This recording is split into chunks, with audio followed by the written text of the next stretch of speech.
China's pouring resources into cutting-edge research and development. A perfect example is SMIC. They're a Chinese chip maker that just recently made a huge leap forward. They've cracked the code on producing these 7-nanometer chips, which puts them, within striking distance of the industry giants like Taiwan's TSMC. Wow, 7 nanometers. I mean, to put that in perspective, that's about 10,000 times thinner than a human hair. It's really incredible how quickly they're closing that tech gap. And it's not just semiconductors. We're also seeing China pushing these boundaries in artificial intelligence, quantum computing, even 5G telecom technology.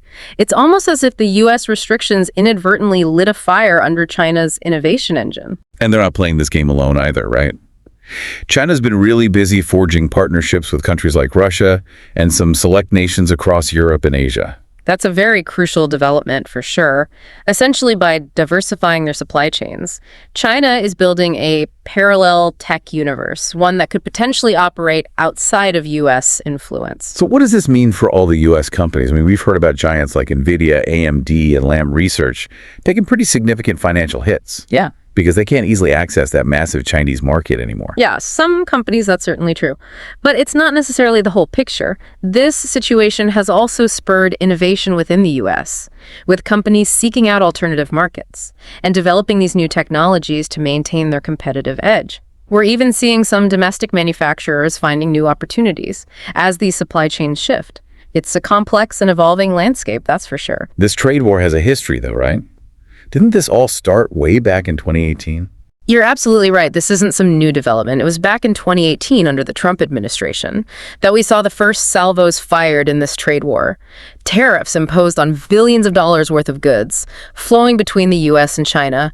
It really sent shockwaves through global markets. And what was the reasoning behind all these tariffs? Well, the U.S. cited several concerns: accusations of intellectual property theft by Chinese companies, concerns about forced technology transfers, claims of unfair trade practices, and of course the persistent trade deficit between the two nations. But it wasn't just big corporations affected by this whole trade war, though, right? Weren't everyday Americans feeling the pinch as well? Absolutely. American consumers saw prices rise on a range of goods. Businesses, especially those reliant on Chinese imports, had to scramble to adapt. Perhaps the hardest hit were American farmers, who saw their exports to China plummet almost overnight. Think about soybean farmers, for example. They suddenly lost a huge chunk of their market. So there was an attempt to ease all these tensions at some point, right? Yeah. Wasn't there a Phase 1 trade deal signed? Yes. In 2020, the two countries reached this Phase 1 agreement, which included promises from China to purchase more American goods. Seemed like a step towards de-escalation. But then the world got hit with the COVID-19 pandemic, which disrupted global supply chains and made it incredibly difficult to actually fulfill the promises of that deal. Exactly. The pandemic added another layer of complexity to an already strained relationship, and it became very clear that this trade war was far from over. In fact, things were about to get even more interesting. And this is where China kind of flips the script, right? This is when they announce a ban on exporting those rare earth elements to the U.S. That's right. And this move is very significant because these aren't just any materials. They're essential ingredients for such a vast array of high-tech industries, from smartphones and electric vehicles to renewable energy technologies, even advanced weaponry. And guess what? China controls a lion's share of global rare earth production. Over 70%. Wow, that's a really powerful position to be in. So China essentially weaponized its control over these critical materials. Precisely. They very carefully selected the materials for this ban. Gallium, germanium, even some super hard substances, all essential for some pretty key U.S. industries. And you might not have even heard of gallium before, but it's a crucial component in those chips that power your smartphone, your laptop, countless other electronic devices. By restricting its export, China sent a very clear message. So what happened next? I imagine this ban sent shockwaves through various U.S. industries. Oh, absolutely. It's like, imagine you're building a house and suddenly you can't get these essential materials anymore, like lumber or concrete. That's the situation a lot of U.S. industries found themselves in. Aerospace, renewable energy, electronics, defense, they all rely heavily on these rare earth elements. And the ban really sent them scrambling to find alternative sources. Hey, what are their options? Can they just switch suppliers? Yeah. Or find these materials elsewhere? Well, it's not that simple. China's dominance in rare earth production has been decades in the making. They've invested so much in the infrastructure, needed to extract, process, and refine these materials, right, while there are deposits of rare earths in other parts of the world. like Australia, Brazil, even the US itself, developing new mines and processing facilities, takes time, money, and a whole lot of expertise. So while companies and governments are exploring these alternative sources, it's going to be an uphill battle to break China's grip on this really crucial supply chain. Exactly. And in the meantime, we're seeing the price of these materials just skyrocket, which is adding to the cost of manufacturing everything, from smartphones to wind turbines.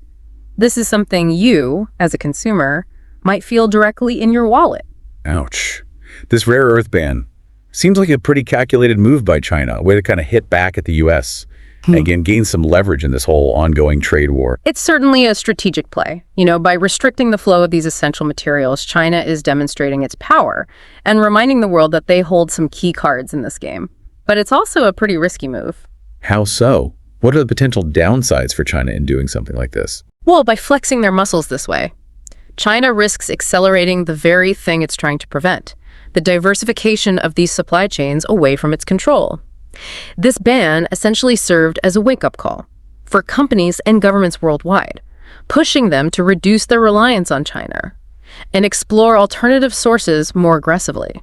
So it's kind of a double-edged sword. While China might gain some short-term leverage, this move could ultimately backfire by encouraging other nations to become less dependent on Chinese exports. Exactly. And this shift is already happening. Companies are rethinking their manufacturing strategies, countries are forging these new trade partnerships, and there's a growing focus on developing domestic sources of these critical materials. It's a global reshuffling, driven by both economic and geopolitical considerations. It's almost like watching these tectonic plates of global trade shift right before our eyes. This brings us to another really fascinating aspect of all of this: China's ambitions to challenge the dominance of the US dollar. This is where things get even more interesting. Remember how we talked about China creating this parallel tech universe?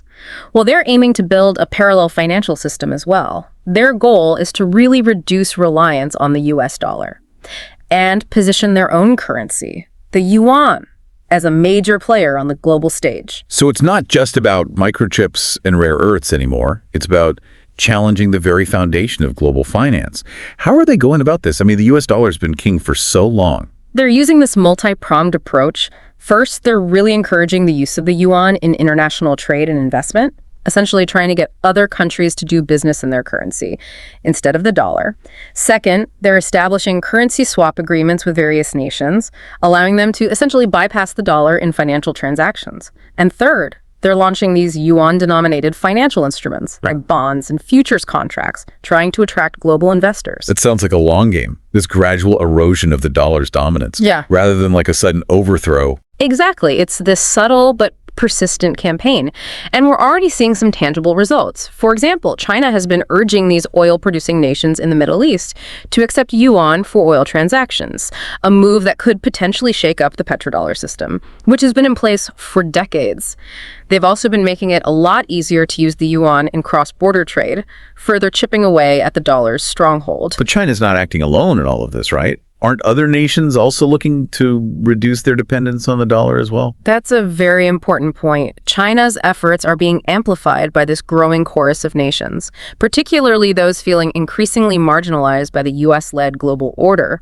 We're seeing the BRICS nations, Brazil, Russia, India, China, and South Africa, emerge as this powerful bloc advocating for these alternative financial systems. So this is about more than just economic competition at this point. It's a power shift on a global scale.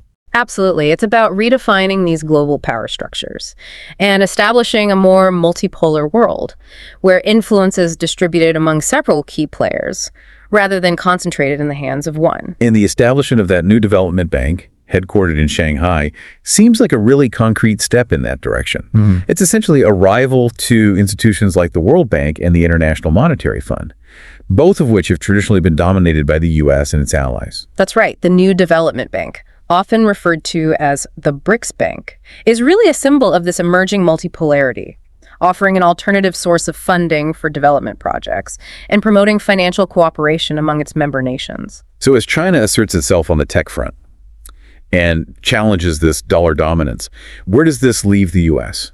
The U.S. is facing this complex and evolving challenge. That old playbook of economic and technological dominance, it's just not sufficient in a world where power is becoming more diffuse. They're going to have to adapt, be more strategic, and maybe even rethink some of their fundamental assumptions about how the global system works. It's a fascinating and unsettling time. Witnessing this global power play unfold, the moves being made today will have really profound implications for the future. And it's crucial for everyone, not just policymakers and economists, to really understand what's at stake. It feels like we're really on the edge of this major shift in global power, with the US and China locked in this intricate dance of competition and countermeasures. So where does this leave us, the everyday people, caught in the middle of this geopolitical chess match? Yeah, it's easy to feel powerless when you look at these massive forces at play. Like, our individual choices don't really matter. But that's just not true. In fact, our collective actions, as consumers, investors, and citizens, have a profound impact on how this rivalry plays out. Right. So you're saying we're not just passive observers, we're actually active participants in shaping this future. Yeah. But how can we as individuals make a difference in something as complex as a global trade war? Think of it this way. Every time you buy a product, you're casting a vote for the company that made it, the country where it was produced, and the values embedded in its creation. Are you supporting companies that align with your values? Or are you inadvertently fueling practices that contribute to this conflict? That's a really powerful way to look at it. It's about being conscious consumers, making informed choices about where we spend our money, and really understanding those ripple effects of our purchasing decisions. Precisely. And it goes beyond just buying products. As investors, we can choose to support companies working towards sustainable solutions, promoting ethical practices, and fostering global cooperation, rather than fueling division. And as citizens, we can engage in informed discussions, hold our leaders accountable, and advocate for policies that prioritize collaboration over conflict. So it's about recognizing our agency, even in the face of these seemingly insurmountable challenges. It's about making choices that align with our values and contribute to a future where cooperation and innovation benefit all of humanity. Exactly. The future isn't predetermined. It's being shaped right now by the choices we make, both individually and collectively. This deep dive has been a really eye-opening exploration of this rivalry that's reshaping the global landscape as we know it. We unpacked the motivations, the strategies, and the potential consequences of this really high-stakes game. But most importantly, we learned that we're not just bystanders. We all have a role to play in shaping the future. And as we move forward, it's essential to stay informed, engage in thoughtful conversations, and make choices that reflect our values. Remember, the future isn't something that just happens to us. It's something we create together. Well said. And on that note, we'll wrap up this deep dive. Until next time, keep exploring, keep questioning, and keep striving for a future where collaboration and innovation light the way forward